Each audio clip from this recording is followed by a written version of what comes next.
საღამო მშვიდობისა, თქვენ უსმენთ ნამდვილ ისტორიებს თეონა გეგელიასთან ერთად. დღეს ვილაპარაკებთ დიქტატორებსა და ტირანებს. მოგიყვებით მათზე თავდასხმების ისტორიას.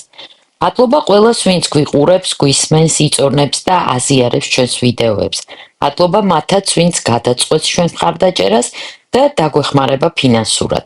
მათთვის ბმული არის ამ ვიდეოს აღწერაშიც და არხის აღწერაშიც. თქვენი დახმარება, თუნდაც სიმბოლური, ჩვენთვის ძალიან ძვირფასია და არხის არსებობისთვის გადამწყვეტია.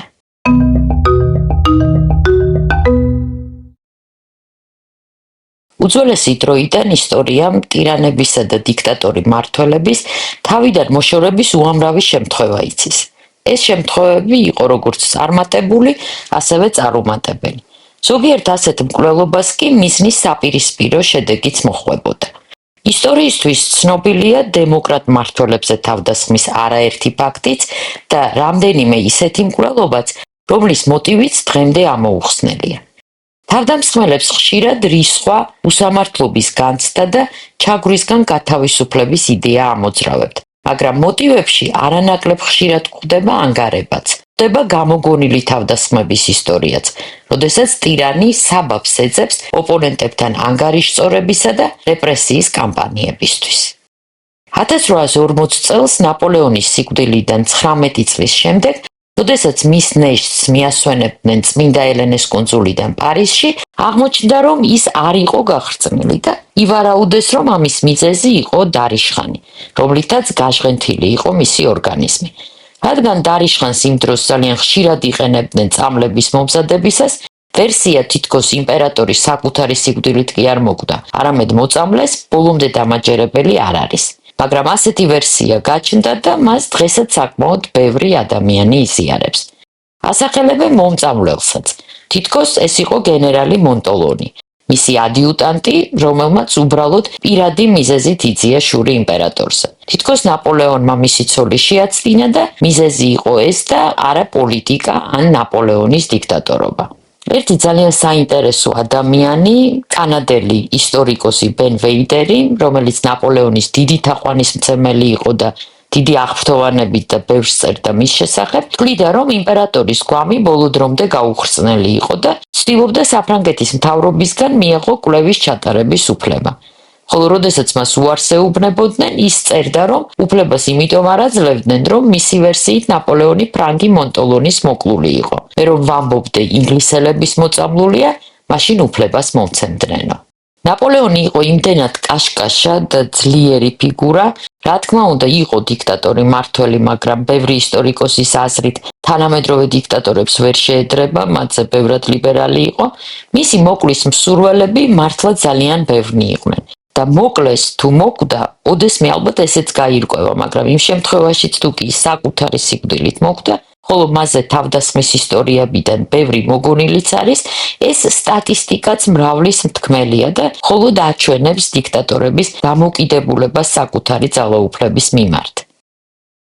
ხანჯალი და ხმალი არის იმ იარაღის სიმბოლო, რომელიც მუდმივად ემუქრება ყველა ტირანს. პირველ რიგში ესაა ღვთიური სიმბოლო.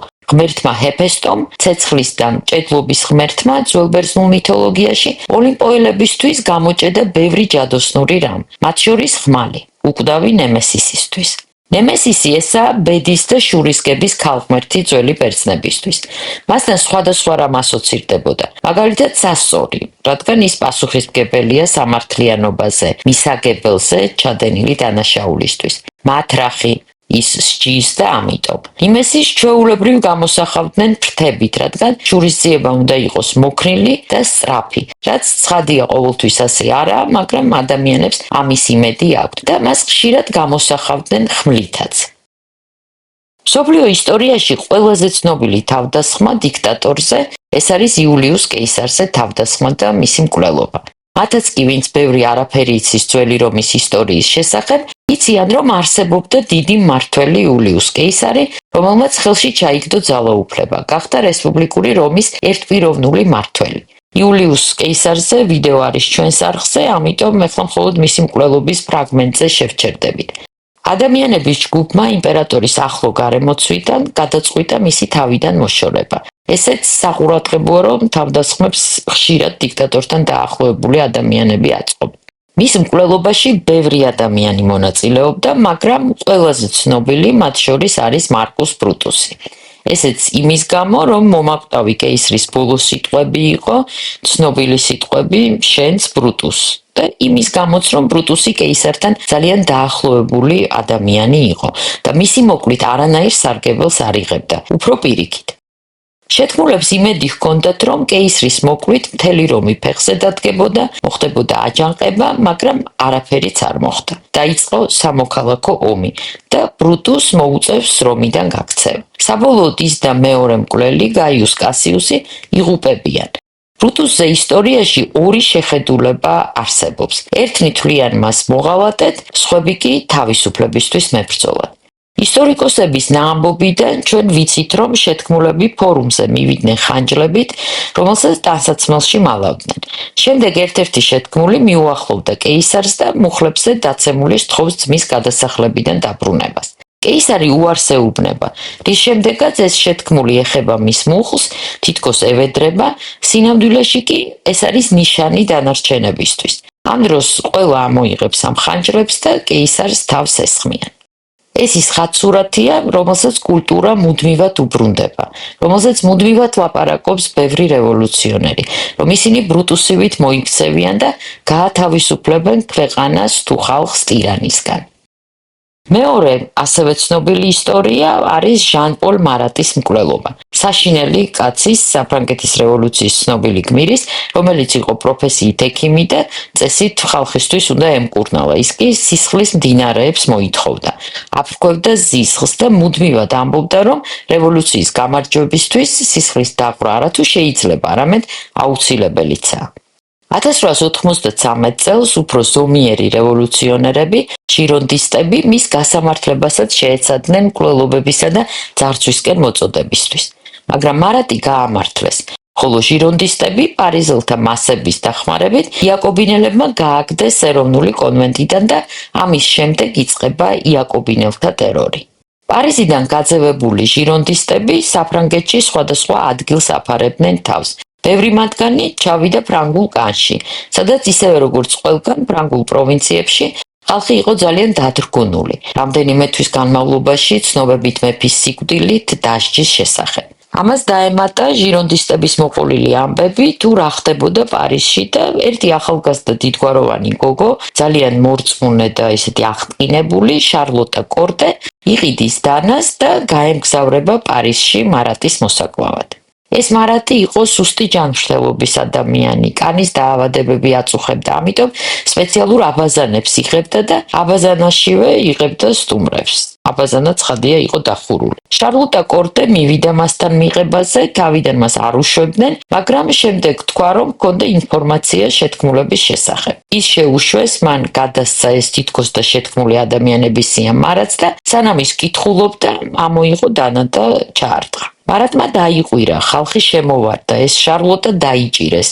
სასამართლოზე ის არაფერს უარყოფდა და ძალიან მშვიდადაც აღიარებდა, რომ მან გააკეთა ეს. ვიდრე მარატის მოსაკლავად წავიდოდა, მან მიმართვა დაუტოვა ფრანგებს, რომელსაც შემდეგ იატაკქვეშეთში ავრცელებდნენ. ამ მიმართვაში ის წერს, რომ მარატი იყო კანონის მიღმა და მოუწოდებდა ფრანგებს კონვენტის რადიკალების წინააღმდეგ. აქაც მსგავსი ისტორიაა, როდესაც ტირანის მკვლელი ფიქრობს, რომ ხალხის გამოსაფხიზლებლად ტირანის განადგურება საკმარისია და ამ ნაბიჯს ამართლებენ იმით, რომ ეს ტირანები არიან არამხოლოდ ადამიანური, არამედ ღმერთის კანონების მიღმაც.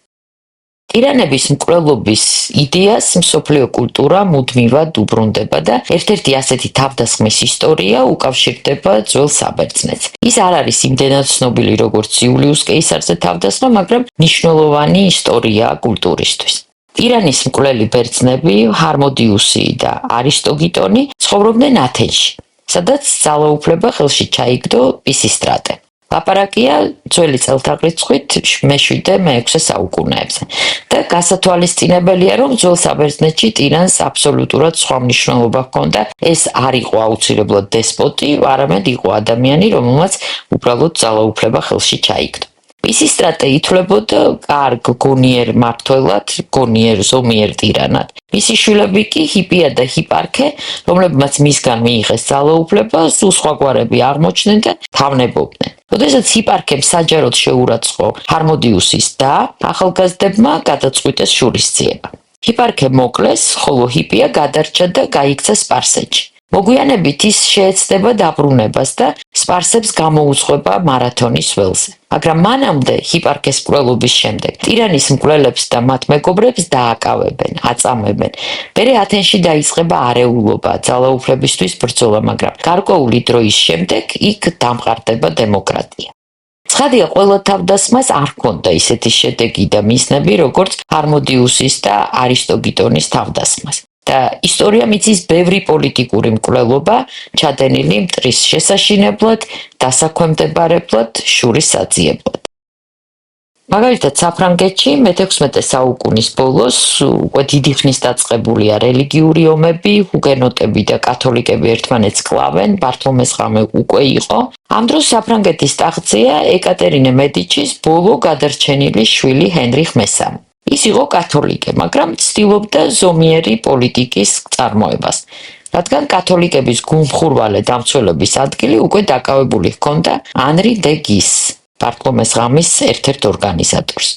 ჰენრიხ მესამემ კარგად იცოდა თუ რამდენად პოპულარული იყო გიზი და მასში საფრთხეს ხედავდა. და ბოლოს, როდესაც დაინახავს ცხადად, რომ გიზი არის ცალკე ძალაუფლების ცენტრი ქვეყანაში, გადაწყვეტს მის თავიდან მოშორებას. მას დაპატიჟებენ მეფესთან, ის მიდის, მიუხედავად იმისა, რომ აფრთხილებდნენ არ წასულიყო და შესული არ იყო სასახლეში, რომ თავს დაესხნენ და მოკლეს. ამ მკვლელობამ მეფის პოზიციები თითქოს განამტკიცა, მაგრამ ბევრი ფანატიკოსი კათოლიკე მას განუდგა.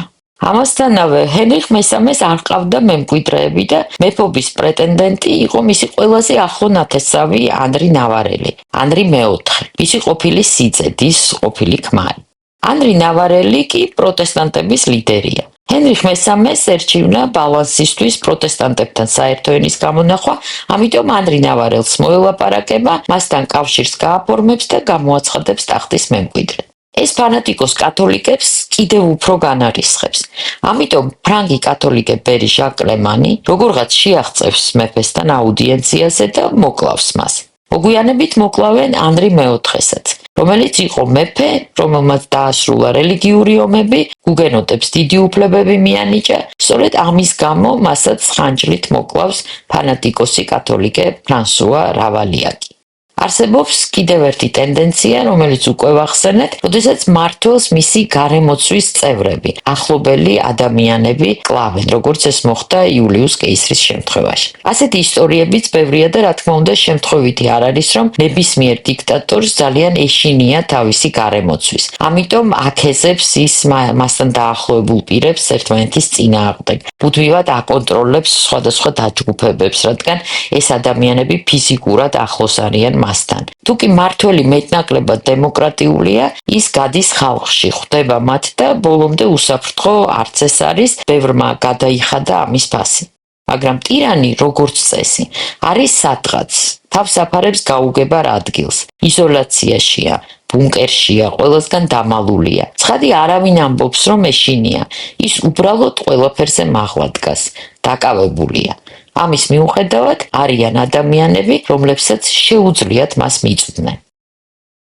შემთხვევითი არ არის, რომ ოსმალეთის სულთნებს ასე ეშინოდათ იანიჩარების. მათი ჯარი შექმნილი იყო მმართველის დასაცავად. მუდმივად მისი ერთგულები იყვნენ და ყოველთვის ძალიან ახლოს იყვნენ სულთანთან. მე-17-მე-18 საუკუნეების სულთნების ისტორია, ესაა იანიჩარების დაუსრულებელი აჯანყებების ისტორია. როდესაც ისინი შერბიან სასახლეში, კლავენ ან ამხობენ ერთ სულთანს და მეორეთი ცვლიან. თუ ის არ მოსწონთ, მერე მასაც ამხობენ და ასე დაუსრულებლად. ამ ფორმით ისინი მონაწილეობენ პოლიტიკაში. მართალია მმართველის სიცოცხლის ხარჯზე, მაგრამ მათ სხვა ინსტრუმენტები არ აქვს. არჩევნები არ აქვთ, რომ ვინმე აირჩიონ. არ აქვთ ადგილი, სადაც თავის აზრს გამოხატავენ. ამიტომ ეს ახლო წრე ყოველთვის იქნება მმართველის მუდმივი შიშის და მუდმივი საფრთხის წყარო. იგივე ნაპოლეონი, როდესაც ის უკვე წმინდა ელენეს კუნძულზე იყო და მოგონებებს წერდა, რომლებშიც ცხადია ცდილობდა, რომ თავის მაქსიმალურად კარგად წარმოეჩინა, ხშირად განიხილავდა თავის გარემოცვას და ენგიენის ჰერცოგის მკვლელობის ისტორიას. ენგიენის ჰერცოგი ბურბონების დინასტიის წარმომადგენელი იყო, რომელიც როგორც ჩანს ხელმძღვანელობდა ანტიბონაპარტისტულ იატაკქვეშეთს საფრანგეთში. თავად არ იყო საფრანგეთში, იყო ბადენის საჰერცოგოში. ფრანგულმა რაზმმა გადალახა საზღვარი, შევიდა სხვა სახელმწიფოს ტერიტორიაზე, შეიპყრო ენგიენის ჰერცოგი და ჩამოიყვანა საფრანგეთში. ის გაასამართლეს, დაადანაშაულეს ჯაშუშობაში და მალევე დახვრიტეს.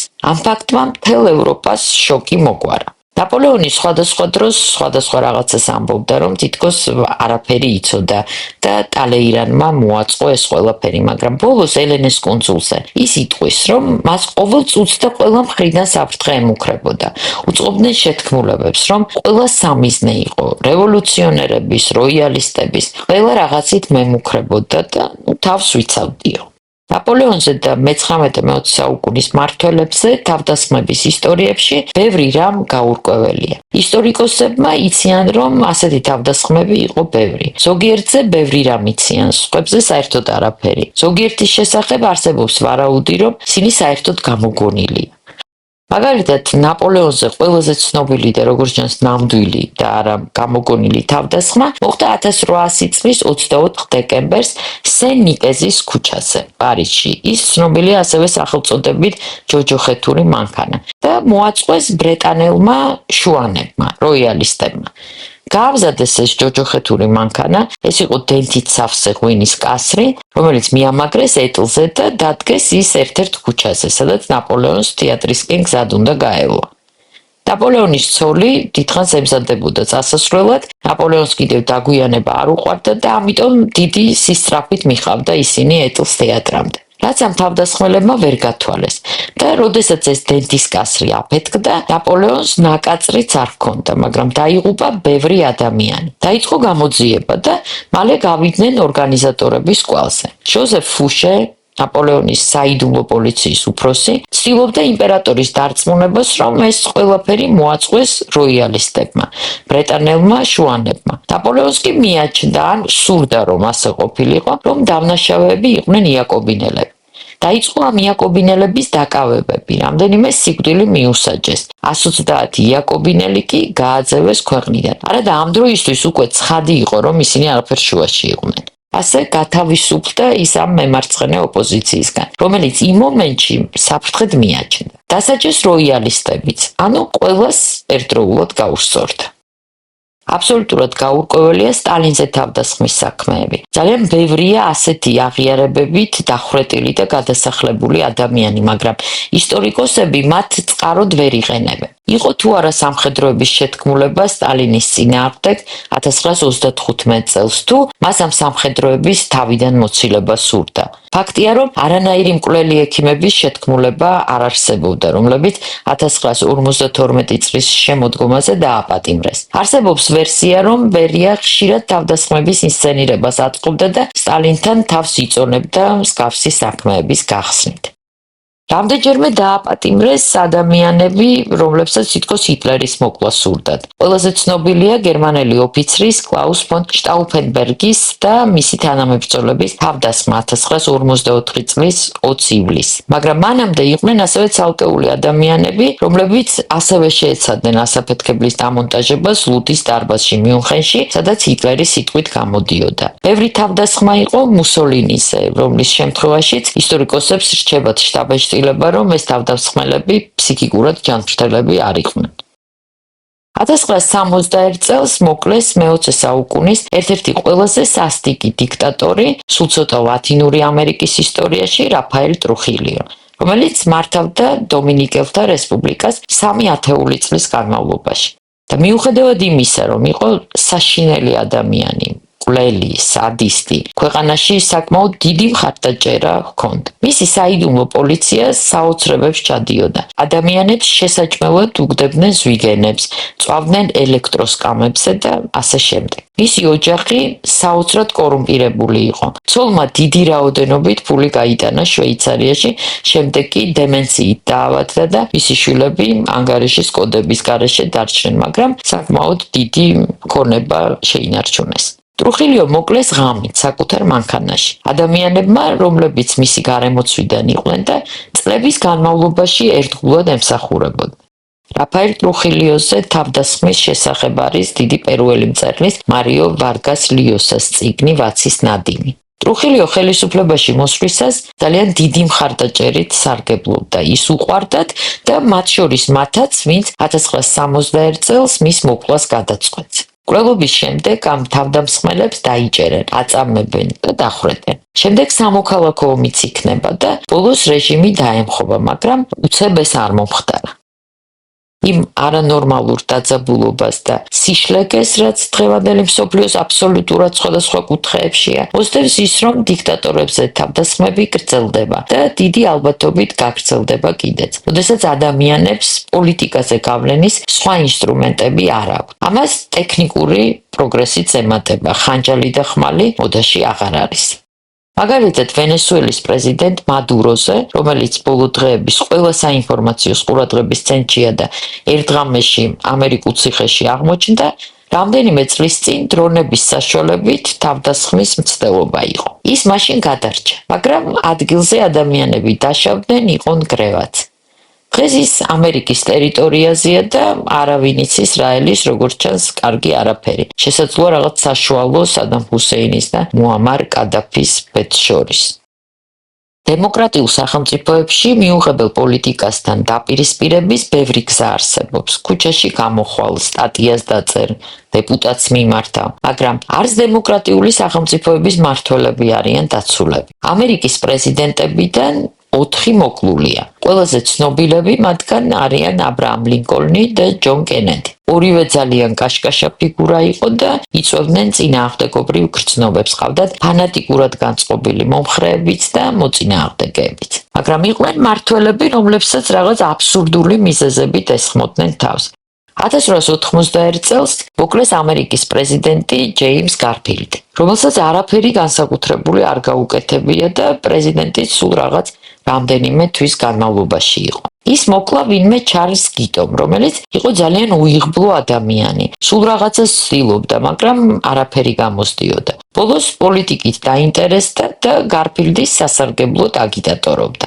როდესაც მისმა კანდიდატმა გაიმარჯვა, მან ჩათვალა, რომ დიდწილად ეს იყო მისი დამსახურება და ითხოვდა ჯილდოს. თან ითხოვდა ძალიან აგრესიულად, ხან ფულს, ხან ევროპაში გაშვებას. როდესაც ვერაფერი მიიღო, მან ესროლა გარფილდს რევოლვერიდან და მოკლა. გიტო დააკავეს, სიკვდილი მიუსაჯეს და ეშაფოდზეც უცნაურად იქცეოდა, ლამის ცეკვავდა, ჯალათს ხელს ართმევდა და ასე შემდეგ. 1986 წელს, როდესაც ცოლთან ერთად კინოდან ბრუნდებოდა, მოკლეს შვედეთის პრემიერ-მინისტრი ულოფ პალმე. პალმე ადგილზე დაიღუპა და საოცარია ის, რომ დღევანდელ დღემდე ეს საქმე გახსნილი არ არის. თავდაპირველად დააკავეს ერთი ადამიანი, შემდეგ ის გაამართლეს, ხოლო სულ ახლახან გამოაცხადეს, რომ დამნაშავე სულ სხვა ადამიანი იყო, რომელიც საქმეში მოწმედ იკითხებოდა. მაგრამ საქმე ის არის, რომ ეს ადამიანი 20 წლის წინ გარდაიცვალა. ეს მკვლელობა დღემდე გამოცანად რჩება თავისი მოტივაციით და ორგანიზებით. როგორც ირკვევა, თავდასხმისგან დაცული არც ერთი მმართველი არ არის, მაგრამ ისიც კარგად ჩანს, რომ პოლიტიკოსების, მათ შორის ყველაზე მიუღებელი დიქტატორების და ტირანების მკვლელობით ძალიან იშვიათად მიიღწევა ის შედეგი, რომელსაც თავდამსხმელები იმედოვნებენ, რადგან მოკლული მოძალადიდან მსხვერპლად გადაიქცევა. მადლობა ყველას, ვინც გვისმენს, გვიყურებს და იწონებს ჩვენს ვიდეოებს, გამოიწერეთ ჩვენი არხი და ურჩიეთ ის თქვენს ახლობლებსაც. მე კი მომავალ გამოშვებამდე გემშვიდობებით.